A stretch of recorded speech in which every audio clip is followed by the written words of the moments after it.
Everyone always talks about a healthy diet, but hello, what does that actually even mean? It's so confusing out there. I'm Natalie Jill and I kill fat for a living, and we're gonna talk about that. First of all, what is a healthy diet? Healthy diet seems to mean so many different things to so many different people.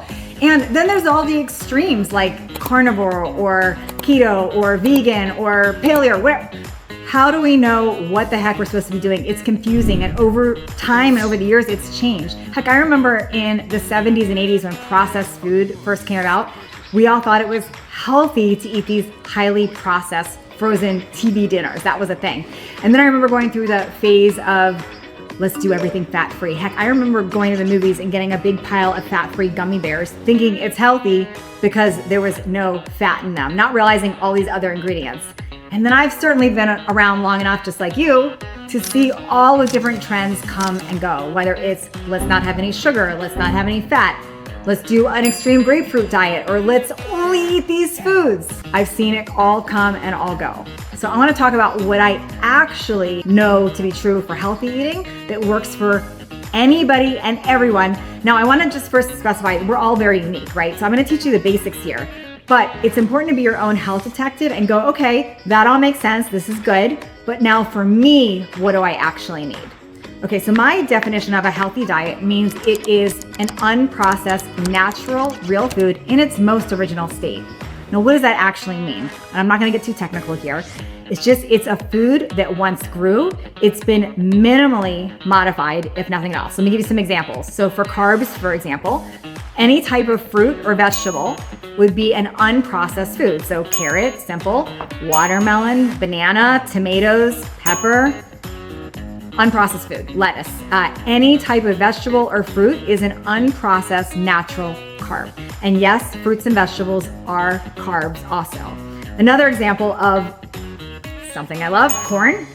Corn in the state of like just a corn on the cob or an actual corn, unprocessed natural real food.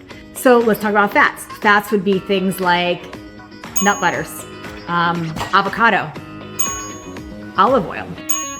Even some dairy would be an unprocessed, natural, real food in the fat category. And then protein's pretty simple. Eggs, prime example of unprocessed natural food. Chicken, beef, fish, any type of shellfish, all unprocessed natural real foods. Potatoes would be an unprocessed carb. So it's common sense stuff. And we've all heard that expression like shop the perimeters of the grocery store. That's really what you would find, right? You would find the meats, you would find the eggs, you'd find the fruits and vegetables, the potatoes, some of the fats like the nuts, the seeds, and the avocado. That's when we hear shop the perimeters of the grocery store, what that means.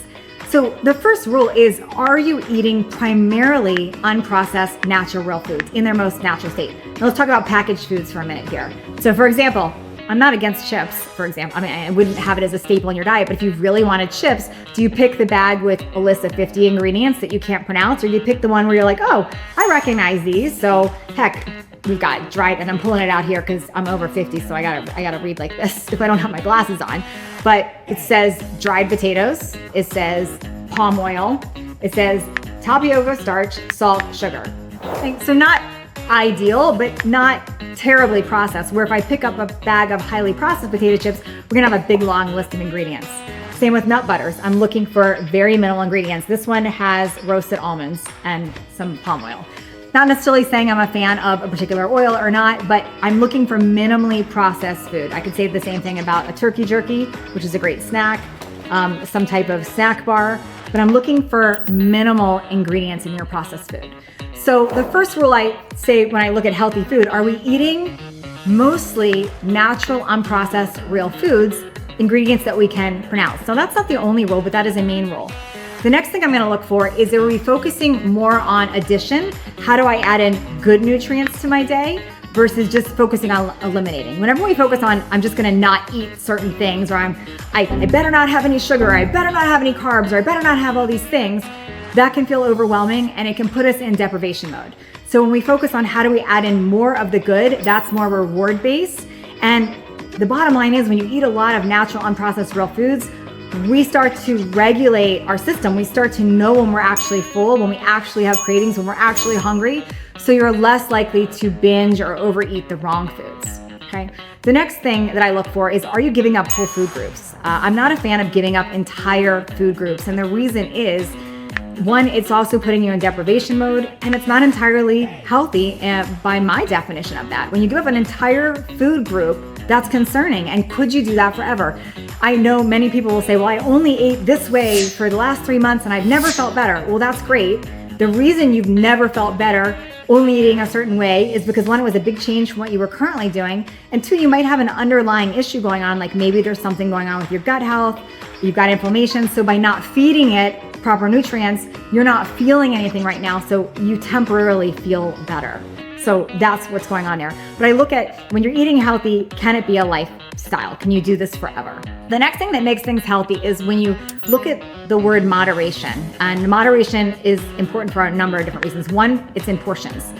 When you eat natural, real, unprocessed food, you are way less likely to overeat because you don't have all the fake flavors, the fake things driving you craving more salt, more sugar. You're eating natural foods, so you're a lot likely to be full quicker. If you don't believe me, have a dinner that is just, a piece of steak or fish or chicken with some vegetables and some healthy fats like an olive oil or avocado, and tell me when you stop eating those. You would be very unlikely to overeat too many vegetables or too much of the steak.